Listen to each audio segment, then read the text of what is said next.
ابھی آپ کو براہ راست لیے چلتے ہیں۔ پی ٹی آئی کے رہنما شاہ محمود قریشی میڈیا ٹاک کر رہے ہیں۔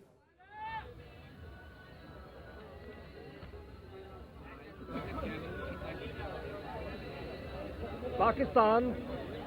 تحریک انصاف کی مرکزی قیادت، جس میں کور کمیٹی و پارلیمانی پارٹی شامل تھی، عدلیہ اور قوم کی توجہ دستور پاکستان کی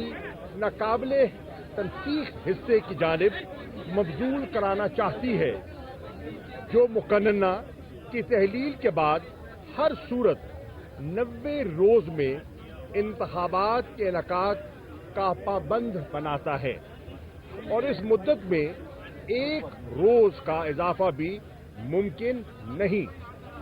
انتخابات کے انعقاد رضاکارانہ طور پر آئین کے دائرے میں رہتے ہوئے وہ 2 اسمبلیاں تحلیل کی جن میں اس کی حکومت تھی۔ انتخابات کے انعقاد میں کسی بھی جواز کی آڑ میں تاخیر آئین پر حملے کے مترادف ہوگا، جو آرٹیکل 6 کے تحت کارروائی کی زد میں آئے گا۔ دوسری قرارداد، پاکستان تحریک انصاف کی قیادت فواد چودھری کے اغوا اور بغاوت کے جعلی مقدمے کے اندراج کی شدید مذمت کرتی ہے، اور ان کے جسمانی ریمانڈ پر دیے جانے اور ان سے دہشت گردوں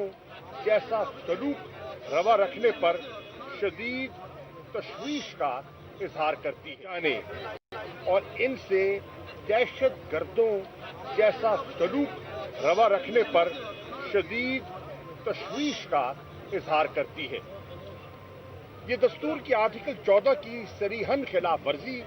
اور عدل و انصاف کے قتل عام کے مترادف ہے۔ ایک ہی مقدمے میں 3 مرتبہ جسمانی ریمانڈ دیے جانے کی کوئی نظیر اس سے پہلے دستیاب نہیں ہے۔ تحریک انصاف چیف جسٹس پاکستان سے ملتمس ہے کہ اس سرین ناانصافی کا فوری از خود نوٹس لیا جائے، اور آج کی اس میٹنگ میں ہم نے ان کی اہلیہ جو میرے ساتھ کھڑی ہیں ہبا، ان کو بھی دعوت دی، تاکہ یہ جو ایک ماں کی جو ایک بچیوں کو جو تڑپ ماں نے دیکھی ہے، وہ انہوں نے اپنا اس کا حال بیان کیا، جس پر ہمیں بہت صدمہ اور افسوس ہوا کہ ایسا نہیں ہونا چاہیے، اور ہم توقع کرتے ہیں کہ فواد چودھری کو انصاف ملے گا اور رہائی ملے گی۔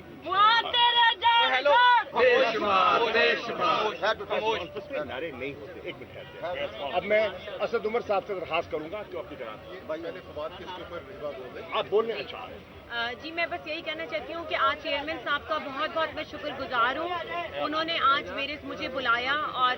عزت دی، اور جس طریقے سے میرا ساری بات سنی، جو تشدد فواد پہ کیا جا رہا ہے، جس طرح سے ان کو لایا جا رہا ہے دہشت گردوں کی طرح عدالت میں، جس طرح سے ان کو لایا جا رہا ہے دہشت گردوں کی طرح کپڑا ڈال کے منہ پہ عدالت میں، اس کی سخت مذمت کی ہے چیئرمین صاحب نے، اور آج انہوں نے سارے جو میں نے ان کو بیان کیا ہے سارا نظارہ، اس کے اوپر ان کو بہت ہی افسوس ہوا ہے جس طرح کا رویہ فواد صاحب کے ساتھ پیش ہو رہا ہے۔ بچیوں کو نہیں ملنے دیا جا رہا، ریزولوشن پاس کی گئی ہے چیئرمین صاحب کی طرف سے، سیکرٹری جنرل صاحب کی طرف سے، شاہ صاحب کی طرف سے، کہ جی بچیوں کو ملنے کا ایٹ لیسٹ ان کو حق دیا جائے، جو کہ ایک کی عمر 6 سال ہے اور 4 سال ہے۔ بچیوں کو جج صاحب نے کہا کہ ان کو بخشی خانے میں ملایا جائے، لیکن ان لوگوں کو نہیں ملانے دیا گیا۔ So we will be filing a contempt in upper court also کہ فواد صاحب کو بچیوں سے کیوں نہیں ملوایا گیا، اور میری ابھی بھی چیف جسٹس آف پاکستان سے یہی ریکویسٹ ہے، یہی التجا ہے کہ اس کے اوپر سو موٹو لیں، اور جس قسم کا یہ تشدد فواد صاحب پہ کر رہے ہیں اس کو روکا جائے۔ Thank you.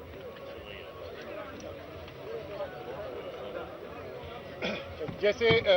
شاہ صاحب نے بتایا کہ اس مشترکہ اجلاس میں، جس میں تمام سابقہ ایم این ایز نے شرکت کی اور کور کمیٹی کے ممبرز نے شرکت کی، 2 اور قراردادیں بھی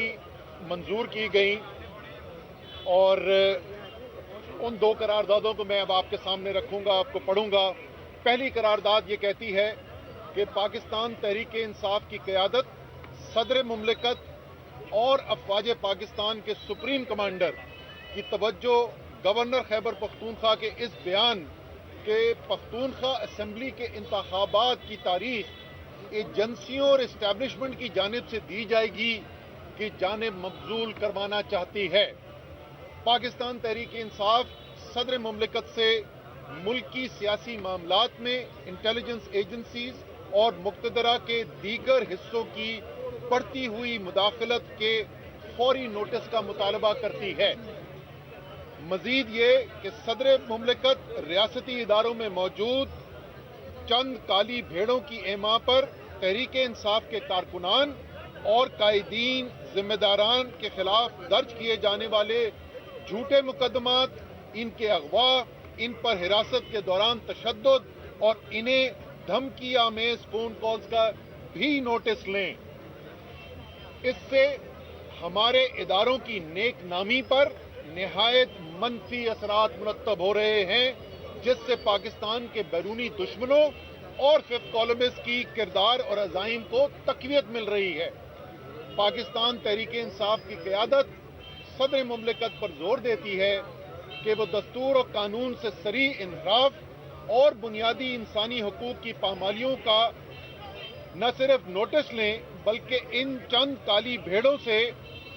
باز پرس بھی کی جائے جن کی نشاندہی تحریک انصاف کی قیادت اور آزاد میڈیا تسلسل سے کرتے آ رہے ہیں. یہ تیسری قرارداد تھی جی. اور آخری اور چوتھی قرارداد جو اس وقت معیشت کی صورتحال ہے اس کے بارے میں متفقہ طور پر پاس کی گئی,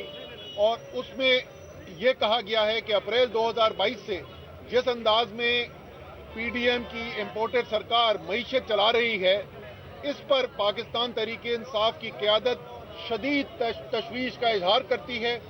ملک کی معیشت نہایت بہتر انداز میں چلائی جا رہی تھی, جس کے شواہد مئی 2022 میں جاری ہونے والے معاشی سروے کی صورت میں موجود ہیں, اور یہ وہی معاشی سروے ہے جو اس حکومت نے شائع کیا ہے. جب سے زمام اقتدار پی ڈی ایم کے سپرد کی گئی ہے,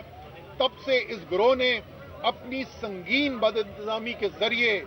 عوام کو 50 برس کی بدترین مہنگائی, جس میں اب مزید اضافہ ہونے جا رہا ہے, جس طریقے سے آج 35 روپے پیٹرول ڈیزل کی قیمتیں بڑھا دی گئیں اور آگے بجلی گیس کے نرخوں میں اضافے کی بھی بات ہو رہی ہے, اور بڑھتی ہوئی بے روزگاری, لاکھوں لوگ بے روزگار ہو گئے. اس پالیسی سے بے روزگاری میں جکڑا ہے, کیونکہ معاشی ڈھانچے کی تباہی کے باعث ملک دیوالیہ پن کی دہلیز پر آ کھڑا ہوا ہے, اور یوں نہ صرف معیشت بلکہ ہماری قومی سلامتی پر خطرات کے سائے گہرے ہو رہے ہیں. تو یہ 4 آج قراردادیں تھیں جو چاروں جو ہیں متفقہ طور پر تمام پارلیمانی پارٹی اور جو کور کمیٹی کے ممبران ہیں انہوں نے منظور کی. اچھا شالی یہ بتائیے گا کہ قومی اسمبلی کے جو ضمنی الیکشن ہونے جا رہے ہیں اس کے اوپر کیا فیصلہ کیا گیا کہ آیا کہ چیئرمین تحریک انصاف خود الیکشن کنٹیسٹ کریں گے یا آپ لوگ اپنے کینڈیڈیٹ کھڑے کرنے جا رہے ہیں؟ اس پر طویل بحث ہوئی, تبادلہ خیال ہوا, اور پارٹی نے جو فیصلہ کیا میں آپ کی خدمت پیش کر دیتا ہوں. تحریک انصاف نے ان انتخابات میں جو 33 حلقے جو ابھی جن کو ڈی نوٹیفائی کیا ہے اور جن کا شیڈیول جاری کیا ہے, ان انتخابات میں حصہ لینے کا فیصلہ کیا ہے. نمبر 1. نمبر 2, ان تمام حلقوں میں ہمارے امیدوار پاکستان تحریک انصاف کے چیئرمین عمران خان صاحب ہوں گے, اور اسی حلقے سے جہاں انتخابات ہو رہے ہیں جو کہ ہمارے وہاں کے الیکٹڈ ایم این اے تھے, وہ بحیثیت کورنگ کینڈیڈیٹ اپنے کاغذات جمع کروائیں گے. تو یہ فیصلہ ہوا ہے کہ انتخابات میں حصہ لیا جائے گا, اور یہ بھی اظہار ہوا کہ ایک طرف جو کہ آئینی تقاضا ہے کہ 90 دن کے اندر جو تحلیل اسمبلیاں ہیں ان کے انتخابات کروائے جائیں,